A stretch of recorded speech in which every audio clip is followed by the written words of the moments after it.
Welcome back to my channel Vikas Bajaj LLB. देखो भाई, करनाल में ट्रैफिक व्यवस्था का जो इस टाइम पे हाल है वो ऐसे चरमरा गया है कि बस मैं वीडियो लगा रहा हूँ। देखो, सब्र से देखो, आराम से देखो। और हमारी जो ये रोड है ना, जहाँ करनताल को सड़क निकलती है, सदर बाजार की तरफ जाती है भैया, वहां पे तो आलम भी है कि लोग अपनी कारें सड़क के बीचों बीच खड़ी कर रहे हैं। 9 फुट की सड़क, उधर से एक दुकानदार ने घेर ली, इधर से दुकानदार ने घेर ली, जो बीच में 6 फुट का थोड़ा बहुत एरिया सा बचा, उसमें से अगर कारें दो निकल रही हैं तो उन बेचारों को क्यों निकलने देते हो? इतनी बुरी हालत मान लोगों की क्यों करते हो? कारें नहीं निकलनी चाहिए। उसमें एक आदमी बाइक या कार को दबा कर खड़ी कर दे। वीडियो मैंने लगाई है, वीडियो देख लो। पानीपत की कार है, लेकिन है करनाल में ही। वीडियो लगी है, वीडियो देखो कि ये लोग ऐसे निकम्मे, जाहिल और नाकारा लोग आएंगे। इन लोगों को पता ही नहीं है कि तुम्हारी कार को सड़क के बीच में खड़ी करने से आने वाली ट्रैफिक व्यवस्था पे क्या असर पड़ेगा। लेकिन इनको कोई मतलब नहीं, अपनी सहूलियत से मतलब है। उसकी वजह से चाहे 50 लोगों के सर फट जाए, आपस में उनको कोई लेना देना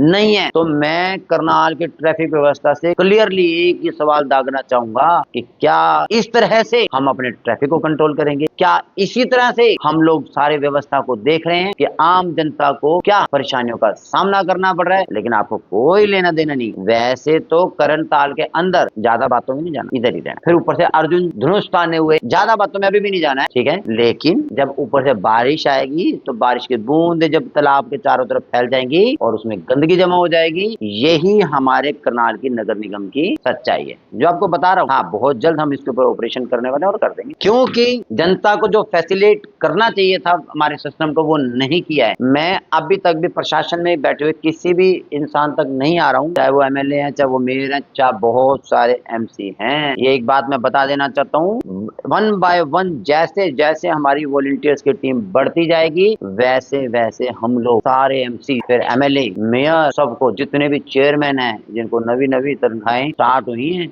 नवे नवे पद मिले हैं, सबकी प्रॉपर्टी जांच में जाएंगे। क्योंकि कुछ पुराने एमसी ऐसे हैं जो इस टाइम पे पद पे नहीं है और वो करोड़ों रुपए की वो अपनी जायदाद बना चुके हैं, और हम लोग उसकी भी जांच में जाएंगे कि उस दौरान उन्होंने कितने कॉन्ट्रैक्ट हासिल किए, यानी कि उनके टेन्योर में कितने कॉन्ट्रैक्ट बांटे गए, किस किस ठेकेदार ने किए, उनके साथ उनके पेमेंटों की ट्रांजेक्शन की हिस्ट्री क्या है, उनकी बैंकिंग की हिस्ट्री क्या है। हम एक एक चीज पे लाके सारे भ्रष्टाचार का खुलासा करेंगे। अगर तो देखो, जनता का पैसा है, जनता के पास ही जाना चाहिए। अगर आपके पास भ्रष्टाचार का 1 रुपया भी लेश मात्र अंश नहीं है, तो आपको डरने घबराने की कोई जरूरत नहीं है, क्योंकि हम सिर्फ उसी के ऊपर आएंगे जिसने भ्रष्टाचार किया होगा। और हाँ, अगर आप भ्रष्टाचारी नहीं है तो आपको घबराने की जरूरत नहीं है, क्योंकि आपके बैंक अकाउंट, आपके सेविंग अकाउंट या आपके घर परिवार, जमीन जायदाद, सब कुछ एक प्रोटोकॉल के हिसाब से बना होगा, तो आपको हिसाब देने में कोई हर्ज नहीं। लेकिन मिर्च लगनी जायज है। बहुत सारे लोग यहाँ से तिल मिला भी जाएंगे, क्योंकि भैया पिछले कुछ टाइम से, यानी 12 साल से भारतीय जनता पार्टी की सरकार करनाल में अवेलेबल है और कार्यरत है और बहुत अच्छे से काम भी कर रही है। उनके जितने भी अच्छे काम हैं वो आप सबको पता है। सड़कें टूटी हुई, वो जो सड़क बन जाती है वो 2, 4, 6 महीने में टूट जाती है। इससे अच्छा काम हमारे देश के लिए, सरकार के लिए नहीं हो सकता है। चाहे हम ट्रैफिक व्यवस्था पूरी चरमरा गया पूरी तरीके से, हाँ, आज सड़क बन रही है, 15 दिन बाद आके फिर उसको खोद दिया जाता है बिजली की तारों को अंडरग्राउंड करने के लिए। ये सपना मैंने देखा था कि कब हमारे देश की बिजली की तारें अंडरग्राउंड होंगी, लेकिन सपने तो अपने